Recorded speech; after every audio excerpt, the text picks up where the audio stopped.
नमस्कार मित्रांनो, स्वागत आहे तुमचं आपल्या यूट्यूब चॅनलवरती. आज आपण जायफळाचे जे आश्चर्यकारक फायदे असतात त्याबद्दल बोलणार आहोत.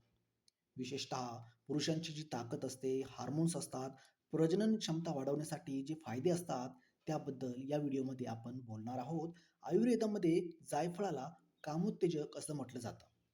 पण योग्य प्रमाण घेतलं तरच त्याचा खरा फायदा होतो. जायफळामध्ये मिरिस्टिसिन आणि एलिमिसिन हे महत्त्वाचे घटक असतात. हे घटक मज्जासंस्था शांत करतात, शरीरातील रक्ताभिसरण सुधारवतात, हार्मोन्स संतुलित ठेवायला मदत करतात आणि म्हणून जायफळाचा योग्य वापर शारीरिक आणि मानसिक दोन्ही आरोग्यासाठी फायदेशीर ठरतो. याचं सेवन कसं करायचं?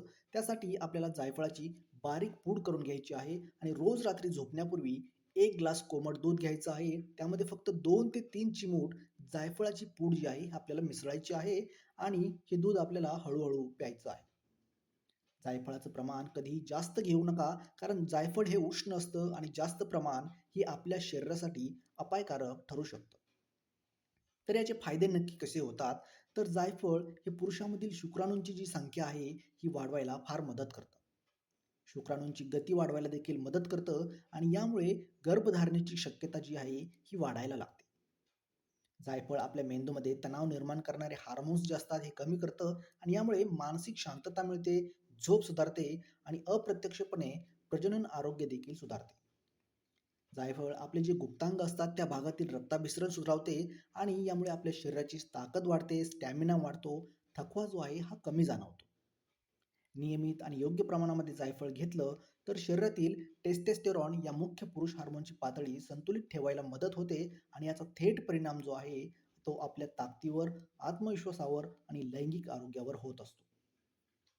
तर जायफळाची ही जी पूड आहे, हा उपाय आहे, हा आपल्याला 30 ते 45 दिवसापर्यंत करायचा आहे आणि नंतर 10 ते 15 दिवसांचा ब्रेक घ्यायचा आहे. जायफळाचे दूध पिताना नियमित व्यायाम, पुरेशी झोप आणि संतुलित आणि सकस आहार घेतल्यास याचे परिणाम अधिक वेगाने आणि प्रभावीपणे दिसून येतात. मधुमेह, उच्च रक्तदाब आणि इतर गंभीर आजार असल्यास डॉक्टरांचा सल्ला आपण नक्की घ्यायला हवा. जायफळ हे एक औषध नाही, तर एक पूरक आयुर्वेदिक उपाय आहे. आजची माहिती जर उपयुक्त वाटली असेल तर व्हिडिओला लाईक करा, चॅनलला सबस्क्राईब करा आणि हा व्हिडिओ गरजूंना नक्की शेअर करा. पुन्हा भेटूया अशाच एका आयुर्वेदिक माहितीसोबत.